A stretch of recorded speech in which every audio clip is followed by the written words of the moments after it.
The dramatic southern tip of Africa. Just offshore, two very different seas meet to form one of the most diverse marine environments on Earth. The icy Atlantic and warm Indian Oceans, each with its distinctive characteristics, not only affect life underwater, they are giant contrasting forces that shape the land, climate, and all its creatures. This is the story of these two contrasting currents along the South African coast.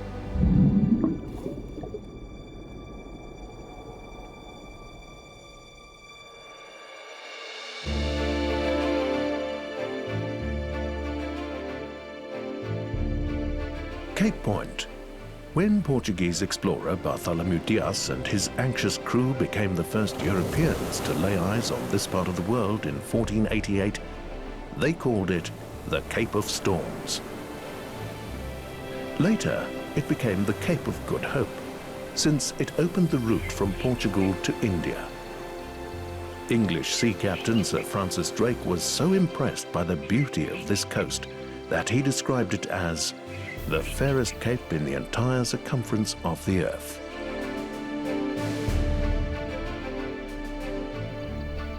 To this day, the peninsula's unique charisma continues to captivate visitors. Following advances in their field, marine scientists now recognize Cape Point as a landmark shift in the marine environment from the west to east. This unique landmark is telling us something new on a much larger scale than ever before.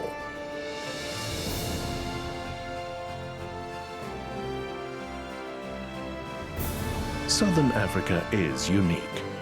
Satellite images reveal unmistakable contrasts on land. The eastern and southern verdant green, while the central and western parts are arid and barren. On the east coast, the landscape is lush and moist. This part of South Africa is semi-tropical, with rivers and wetlands rich in flora and fauna.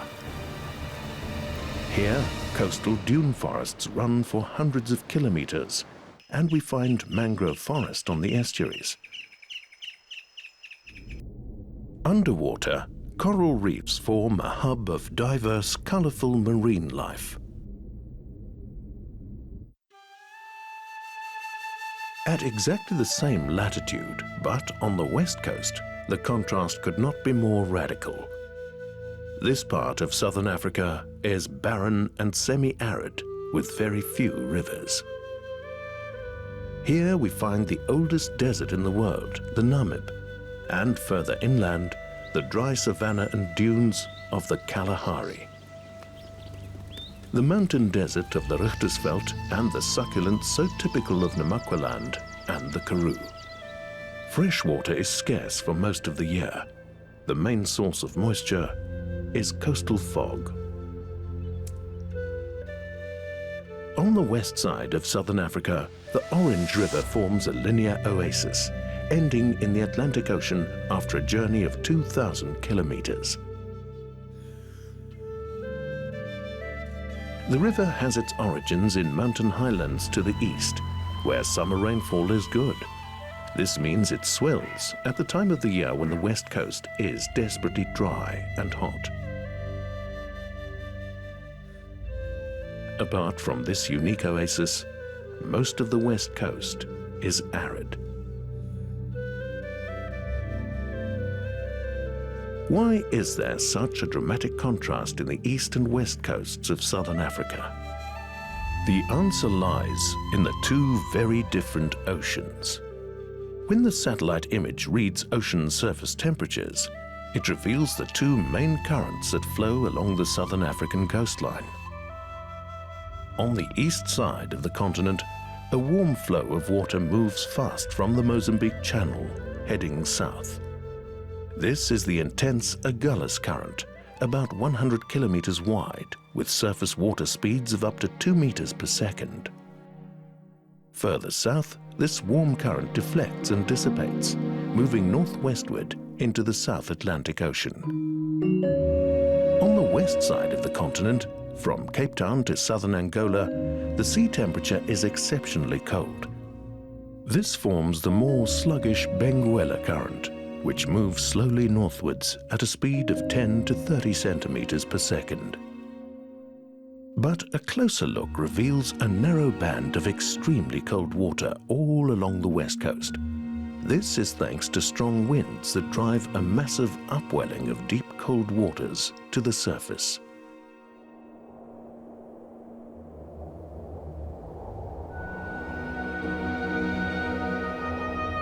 Upwelling occurs when the southeasterly wind blows along the west coast and, together with the rotation of the Earth, displaces the coastal surface water westwards, causing deep, cold water to surge.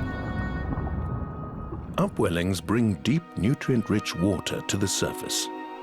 On the west coast of Africa, this phenomenon takes place at a rate of 30 meters a day, by far the largest recorded upwelling in the world. When the icy water reaches the surface of the ocean, it triggers a giant bloom of microscopic algae.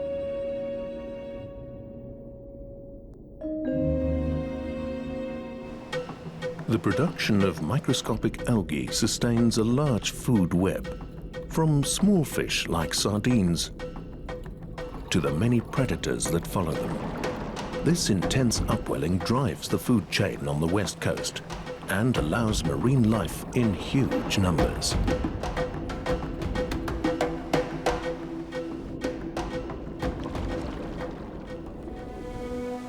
Fishermen, too, capitalize on the large number of fish that follows the sardine spree.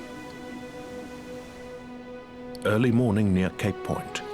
This is a well-known spot to catch the voracious snook, which looks rather like a slender barracuda.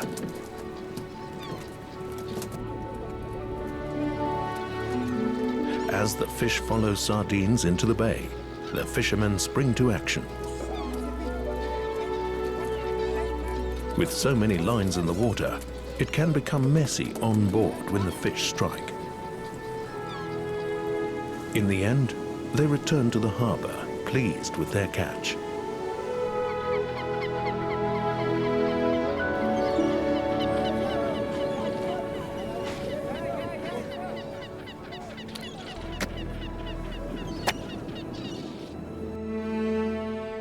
The upwelling creates nutrient-rich water, but it comes at a price. Cold water releases very little moisture into the air, making the land along this coast hot and thirsty. Most of the fresh water here comes in the form of fog. Since upwelling is driven by winds and the wind strength is not uniform from one day to another, ocean temperatures can vary unpredictably.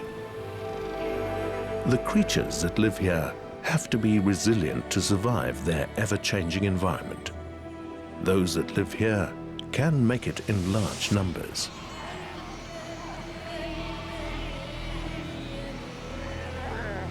The west coast is home to the largest South African fur seal colonies. Here at Cleinsea, nearly 400,000 seals gather each year to breed. These are well-insulated marine mammals that can survive the cold waters. But unlike dolphins and whales, they're still dependent on land to breed. Males defend their territory to form harems of female seals.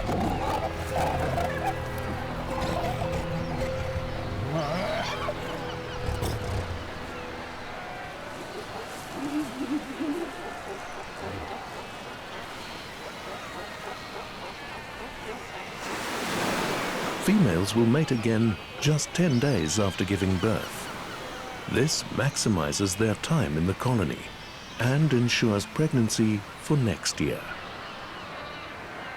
This newborn pup is fragile and with dark fur. It's a dangerous time for the newborn. Excessive heat and a lack of food can easily end its life.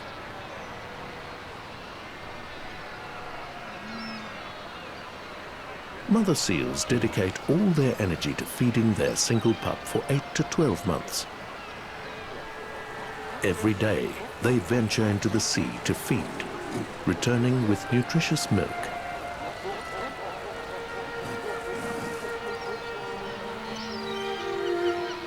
At this age, a pup without a mother faces certain death.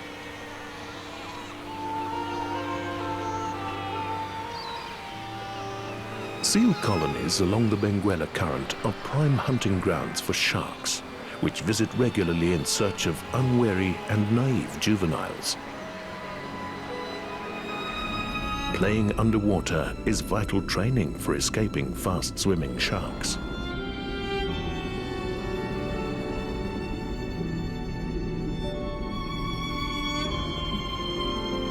Even if a seal escapes an attack, its wounds may be too severe to survive.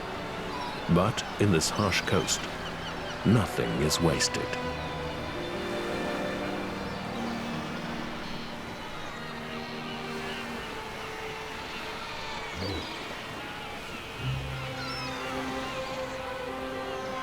The cold Benguela is home to an abundance of sardines and anchovies, which make up the diet of coastal birds.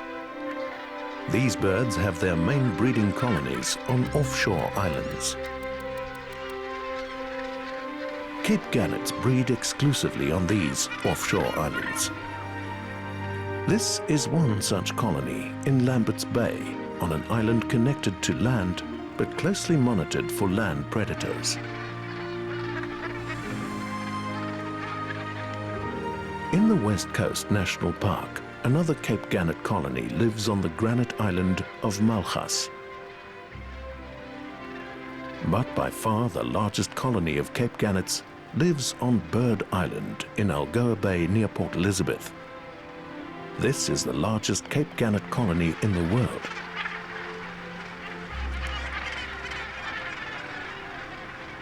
(160,000 strong. A deafening feathered airport with a magnificent lighthouse as a control tower.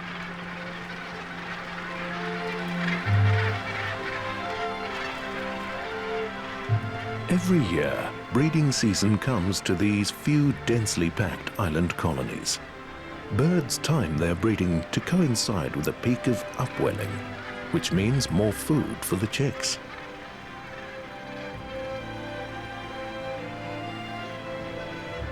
These elegant birds raise only one chick at a time, a job shared equally by the parents. Breeding is highly ritualized. There's fencing on arrival to ensure pair recognition.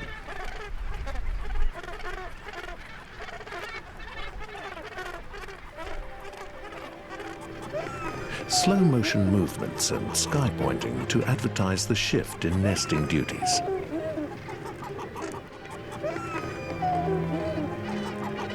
The chicks are fed with the best available marine protein, sardines and anchovies.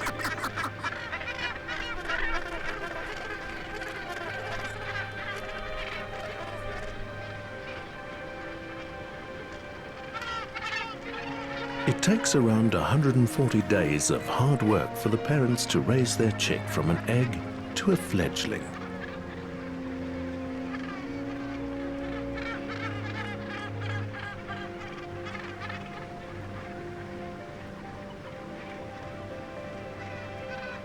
Parents take turns and travel hundreds of kilometers in search of sardines.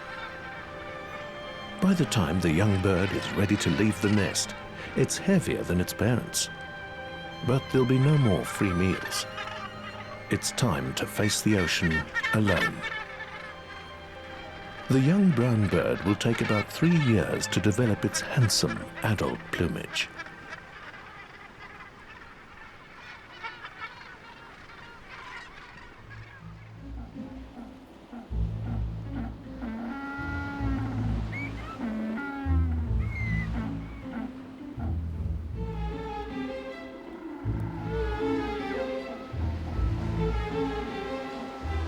If the gannet is a handsome bird, the African penguin is the best-dressed diver in Africa. This is the only species of penguin on the African continent, and its presence is closely tied to the cold Benguela current.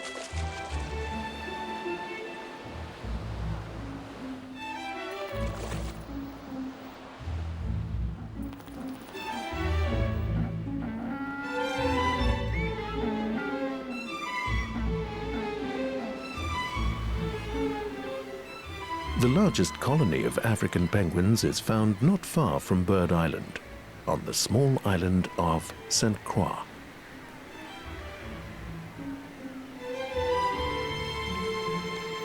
Unlike Cape gannets, penguins are flightless. Their movements are far more restricted to their breeding grounds.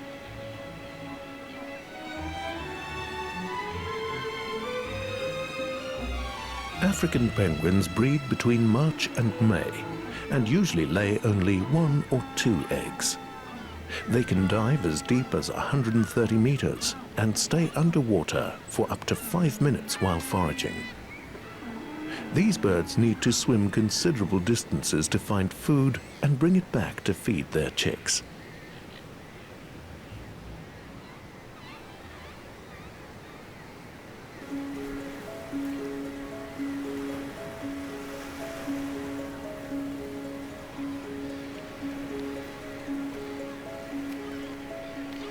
The abundance of life in the Benguela also attracts commercial attention. Both the African penguin and the Cape gannet have managed to survive the massive human exploitation of the past. Guano and egg collection very nearly eliminated these birds from our coast. Between 1900 and 1930, millions of eggs were removed, mostly from Dawson Island, one of the penguins' main breeding islands.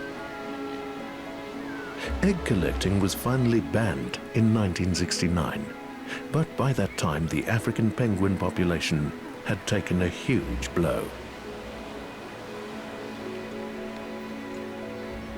Today, old photographs of Dawson Island give us a glimpse of what this colony was like in the early 1900s.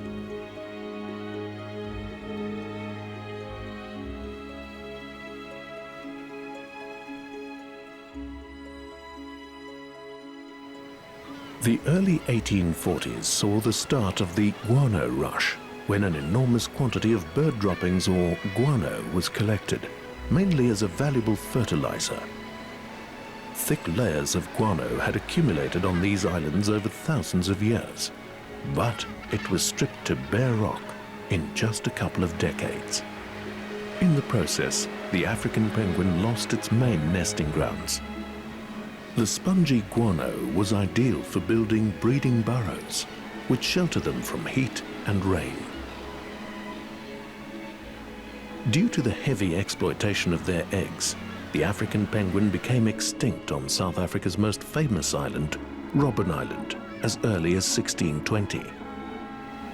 They were later reintroduced, but it took 200 years to re-establish a sizable colony. Today, South Africa's offshore islands are protected and their feathered inhabitants no longer disturbed while breeding. But the African penguin population is still in serious trouble as their numbers continue to drop for reasons that are not entirely clear. The number of African penguins breeding in southern Africa has recently dropped from about 56,000 pairs to 21,000 pairs, a loss of more than 60% in 8 years. Today, the global population of the African penguin is only 26,000 pairs.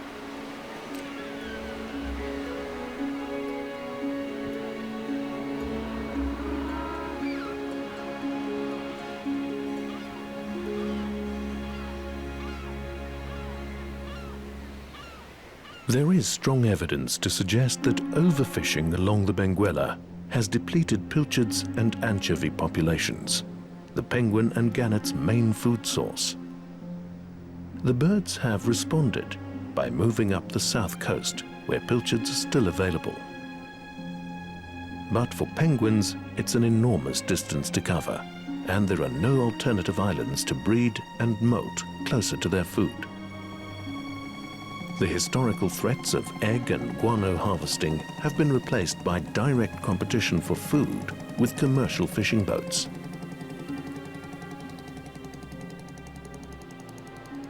It's now clear that the conservation of these birds depends on the protection not only of their breeding islands, but also of their main food sources.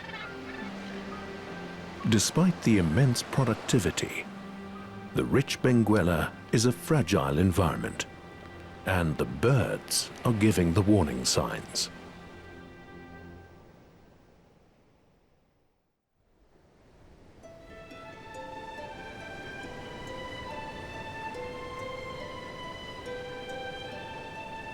Along this coast, giant seaweeds thrive in the cold, nutrient-rich Benguela current. Massive kelp forests, closely associated with upwelling, line the rocky sea floor.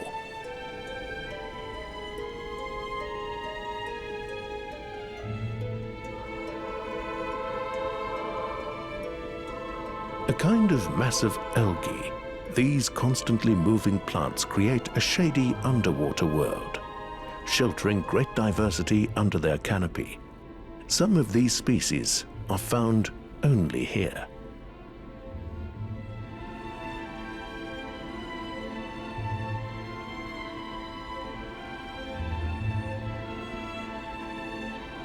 The kelp limpet is adapted to live only along the stipe of the kelp, grazing its cylindrical territory.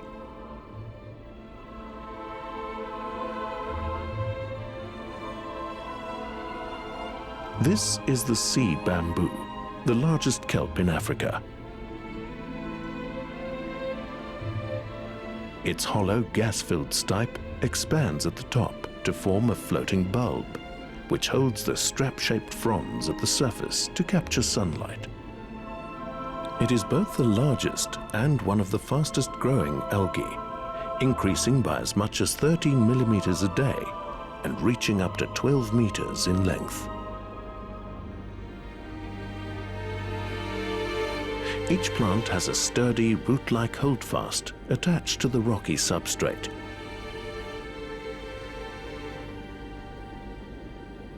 These forests are among the most productive in the world, exceeding the yield of most agricultural land.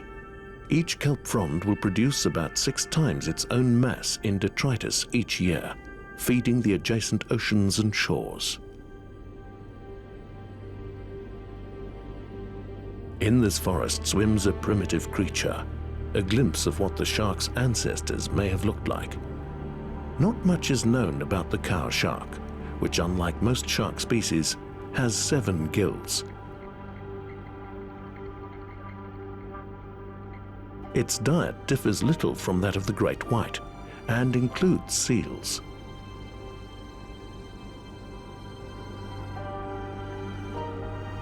Bite marks along the flanks mean it's mating season in the forest.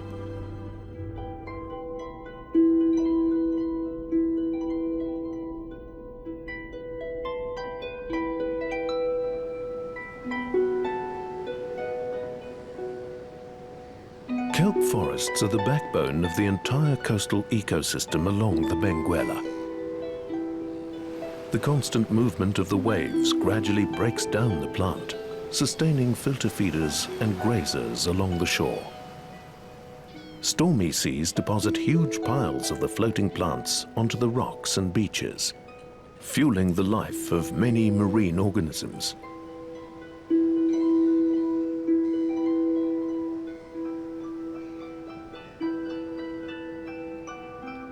A pile of drift kelp is closely scrutinized by a troop of chacma baboons. There may be some succulent treasures here. It's a good time to learn for the youngster. They search on the holdfast of the kelp, looking for large ribbed mussels, a welcome gift from the depths.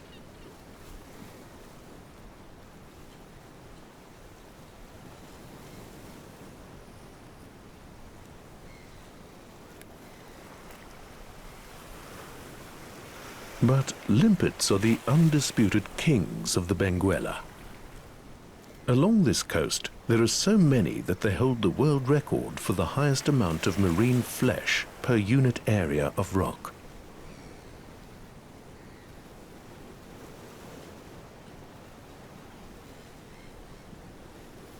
Some limpets trap live kelp by clipping nearby fronds with their serrated shells.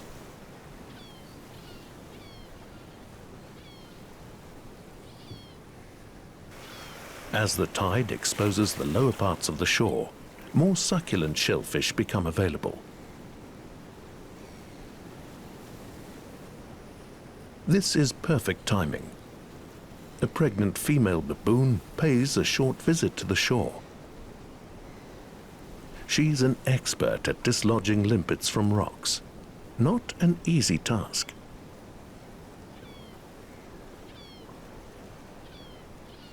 She searches for the right size of limpet. The first bite must be done before the limpet clings tightly to the rock. If the element of surprise fails, the baboon moves on to the next one, until she gets the nutritious reward. If she cannot dislodge the limpet from the rock, biting the top off also does the trick.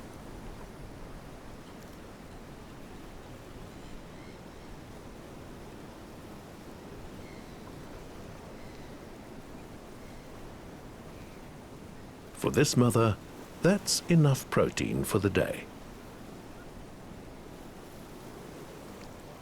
Other predators are less conspicuous on the rocky shore.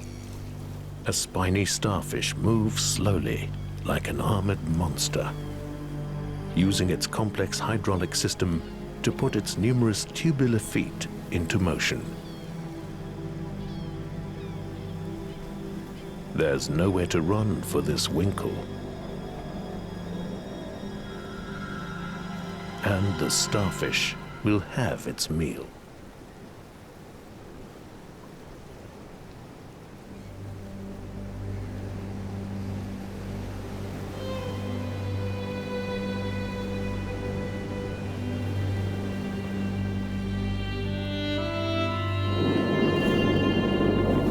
The west and south coasts are notoriously unpredictable, and many wrecks along the shore testify to the fury of huge winter swells, which even shake up the kelp forests.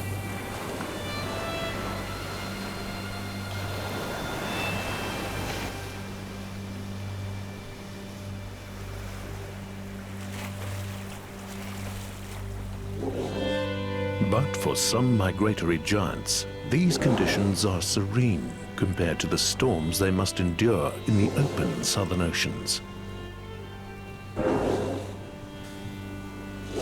Every year from June to November, southern right whales return to the southern tip of Africa to breed. These are the whales' main calving and mating grounds. These giants depend on their fat reserves accumulated in the southern oceans to complete their breeding duties. With a layer of blubber 35 centimeters thick, adult whales are well insulated against the cold water.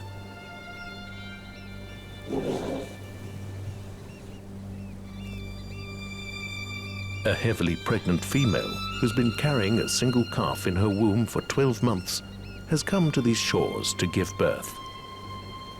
When born, the calf drinks over 500 liters of fatty milk daily, growing at a rate of nearly 3 centimeters per day.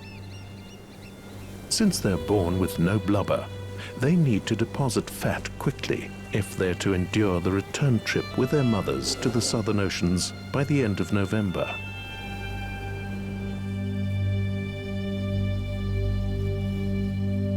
"50% of all southern right whale calves born in Africa each year are born in the marine protected area of De Hoop.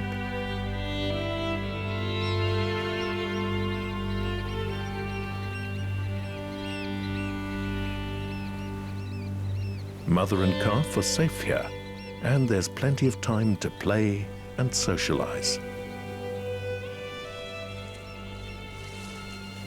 Unlike the African penguins, Southern right whales are recovering from human exploitation, the massive whaling operations of the past.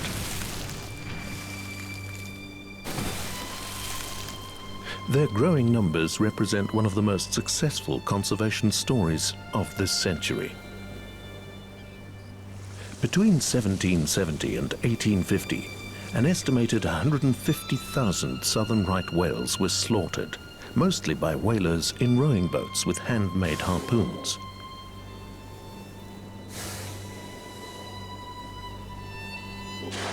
It was only in 1935 that the southern right whale was given international protection. At that time, their numbers were estimated at a meager 300 individuals. Southern rights now double their numbers every 10 years. Today, it's estimated that around 7,000 whales swim freely between the southern oceans and the South African coast. People come from all over the world to see the spectacle of the whales returning.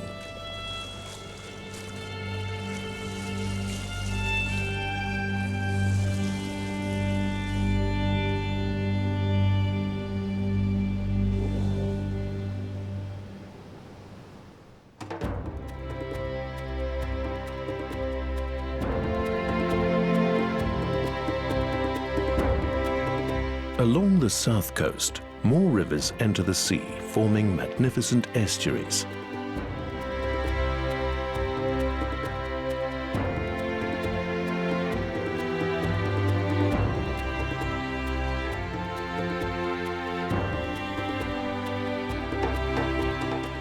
This is the Neisner estuary, and underwater there's a delicate creature, the Neisner seahorse.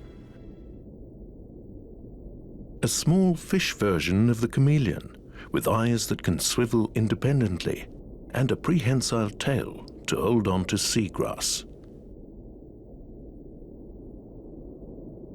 Unlike other fish, the male gives birth to offspring after the female has transferred her eggs into his special ventral pouch.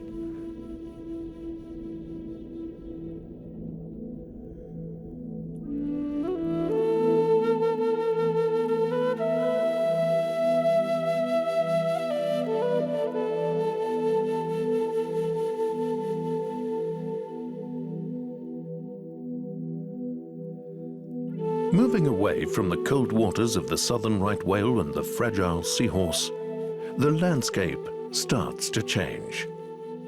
This is the realm of the Agulhas current, a flow of warm water moving south. The effects of the cold Benguela current can be felt all the way to Port Elizabeth. But from here to the north, the warm Agulhas current hugs the entire east coast and affects the landscape dramatically. Here, the abundant moisture creates rolling green hills, which are now mostly grassland thanks to deforestation by fire and the introduction of cattle.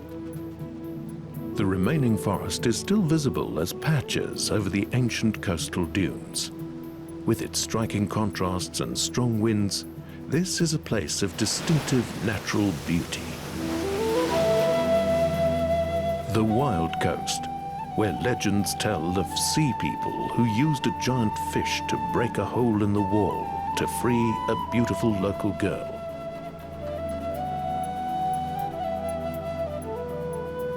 This is one of the few places on Earth where waterfalls tumble into the ocean.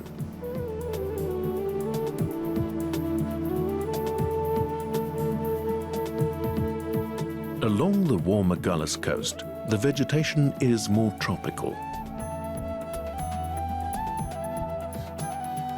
Unlike the floating kelp forests of the cold ocean, here true forests extend through the mud flats of the river mouth. These are mangrove trees, adapted to live in salty water. Their roots are buried into the mud, but they have special breathing roots that stick out of the mud that allow the tree to breathe when the mud flat is exposed at low tide. Just as the kelp forest is vital to many forms of life in the cold waters of the Benguela current, so the mangrove forests play an important role along this warm coast. The lush trees near the river mouth create a sediment trap. Their leaves and fruit generate large quantities of food for the creatures that live beneath their canopy.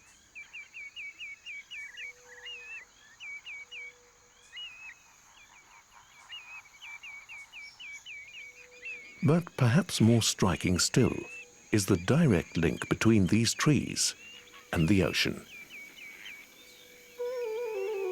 Many species of reef fish and crustaceans move in and out of the estuary with the tides. For many of them, the complex matrix of mangroves is a refuge for breeding and a nursery.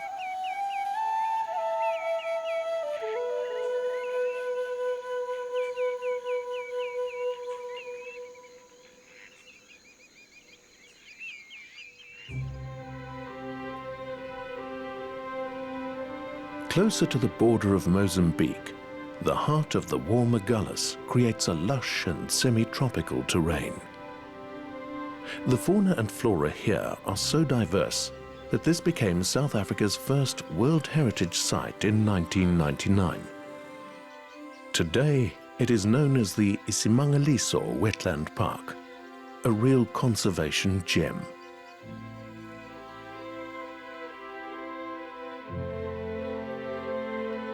There's no park on the planet quite like it. 332,000 hectares containing 3 major lake systems and 8 interlinking ecosystems. It's home to Africa's largest estuarine system and includes 25,000-year-old coastal forest dunes, some of the highest in the world. Nelson Mandela once said of this stretch of coast, Isimangaliso must be the only place on the globe where the oldest land mammal, the rhinoceros, and the world's biggest terrestrial mammal, the elephant, share an ecosystem with the world's oldest fish, the coelacanth, and the world's biggest marine mammal, the whale. From the air, it's easy to see what he meant. The uninterrupted connection between land and sea is what makes it possible for so many animals to share this area. The massive lakes are paradise for water-loving species.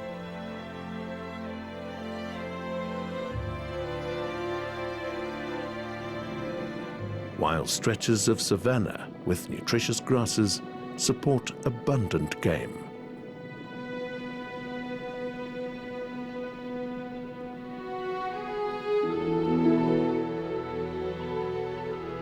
Towards the sea, a massive forested dune runs parallel to the coast for hundreds of kilometers.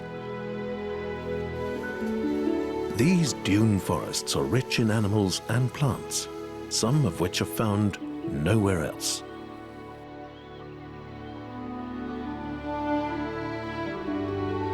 And just below the forest, long sandy beaches slope gently down to the sea, forming among the most important breeding sites for marine turtles. The dunes are also collectors of moisture, which runs down into the adjacent lakes and savanna.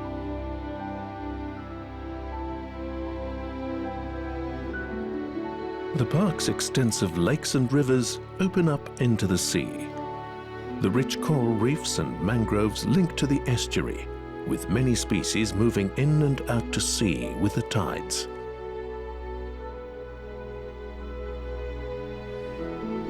The Tembe Tonga people know these estuaries well.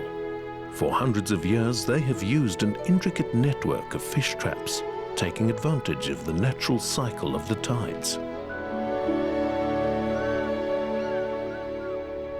Palisades guide the fish to the final retention ring, where they become trapped, to be speared at low tide. It's a sustainable way of fishing, since juvenile fish escape through gaps in the palisades, grow to adulthood, and reproduce. This fishing tradition is passed to the next generation, and the park protects this ancient method of fishing, giving us a glimpse of how people lived and fished along these estuaries for hundreds of years.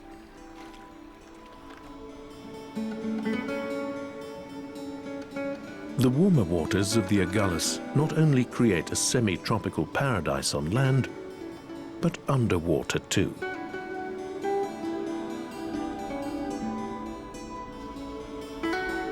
This is the southernmost distribution of coral reef. No fewer than 100 species of coral occur here.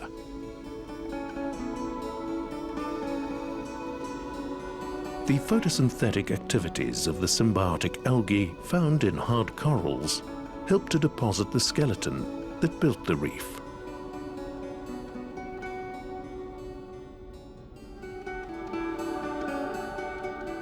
As the reef grows, it forms a kind of bustling underwater city, full of potential living space.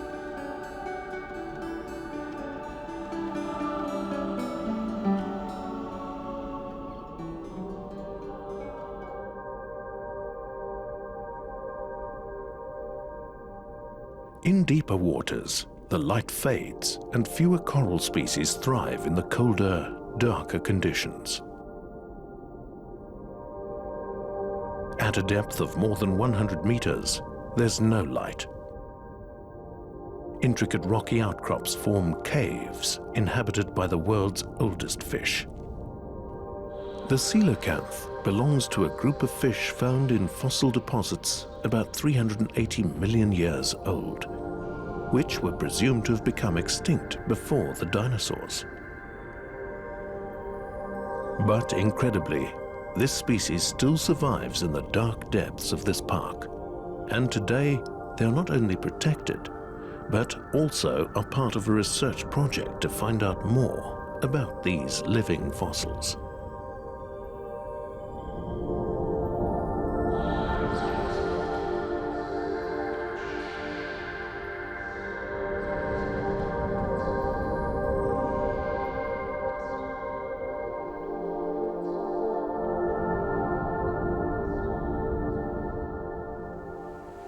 Another creature visits the long sandy beaches bordering the warm Agulhas current.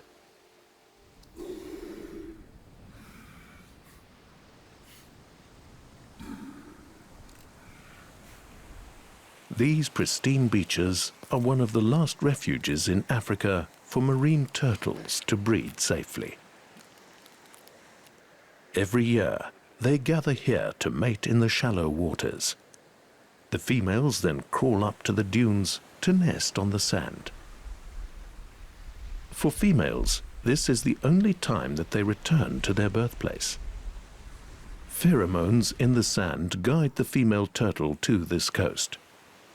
These natural chemicals have been accumulating in the sand over thousands of years of breeding seasons. This is the leatherback turtle, a giant marine reptile. It grows up to nearly 2 meters long and can weigh close to 1 ton. This turtle grows quickly, and its impressive size helps it to maintain a constant core body temperature, making it possible to swim as far as the cold waters of the Benguela current. Since this coast has been protected, their numbers have slowly increased. This turtle is critically endangered, facing a very high risk of extinction in the wild.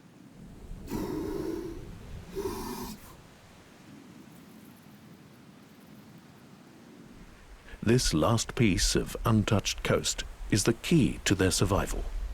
Each egg contains the hope of their continued existence in these oceans. Leatherback turtles can lay up to 1,000 eggs in a breeding season, in clutches of about 100 at a time.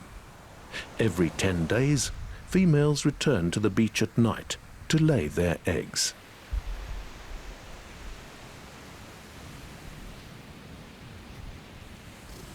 The survival rate of the hatchlings is very low, but the young females that survive will one day come back here to breed once they have reached maturity at between 5 to 10 years of age.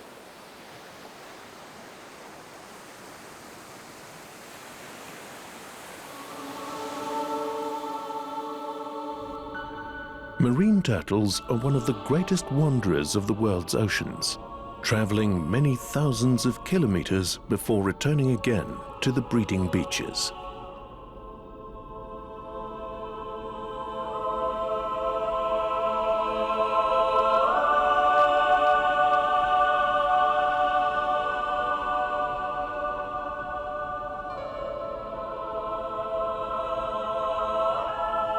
Isimangaliso's warm waters are a meeting place for yet another giant, the spotted ragged-toothed shark.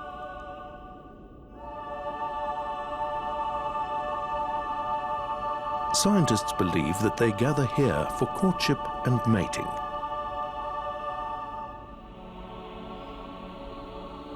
Unlike other sharks, the ragged-tooth pumps water through its gills, and it can remain motionless for long periods of time. It's also able to control its buoyancy by gulping air from the surface. Despite its fierce appearance, the ragged tooth is not dangerous to humans, and its teeth are adapted for grasping and swallowing small morsels rather than for cutting pieces from large prey. These sharks migrate seasonally. They mate here in summer and 9 to 12 months later give birth to 2 pups. The females produce many eggs, but only 2 embryos survive. At only 10 centimeters, the 2 pups have functional teeth and begin to feed on eggs and smaller siblings for sustenance, a kind of cannibalism that's unique to this shark. When the pups reach about 1 meter in size, they are ready to be born, and by that time the mother would have moved south to give birth.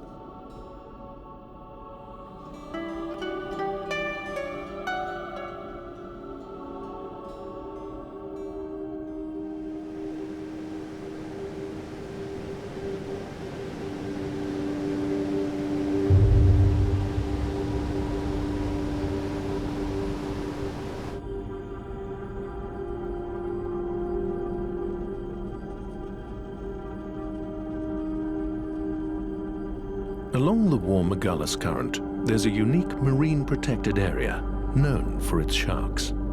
This is Alawal Shoal, and when waters are warm, there's a good chance you'll see one of the largest predators of the ocean, the tiger shark. An enigmatic creature with a gentle personality and powerful jaws. It's the only shark that's able to crush the hard carapace of marine turtles. In fact, there's good reason to believe that the armored plates of sea turtles have evolved as protection from such predators. Most of the tiger sharks that visit this coast are large females. They come when the water is warm, clear, and calm. Scientists are investigating why these large females are regular visitors to this stretch of coast. What they do know is that tiger sharks make frequent and dramatic dives of up to 800 meters and are capable of hunting in colder waters too. This marine protected area is changing perceptions of tiger sharks. Long-term knowledge of each tiger shark that visits these waters makes it possible for people to admire them at close range. Shark tourism helps to break down the common belief that tiger sharks are ferocious man-eaters. Here, the expert's knowledge of shark behavior provides the opportunity for any visitor to turn fear into admiration and respect for one of the most impressive creatures of the ocean.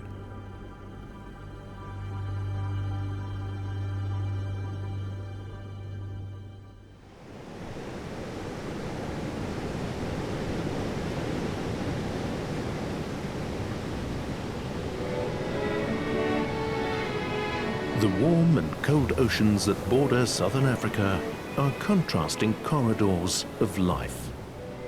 Along the west coast, the cold Benguela current creates a semi-desert environment on land. Coastal winds set in motion a rich marine world. It's the realm of kelp forests, seals, and endemic marine birds. Along the east coast, the warm Agulhas current releases plenty of moisture and creates a lush green world on land.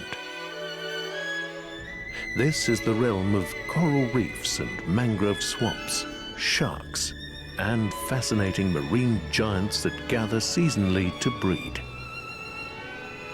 Together, these two oceans of Africa are home to one of the most diverse marine environments found on our blue planet. These two contrasting oceans are among the most powerful natural forces in Africa.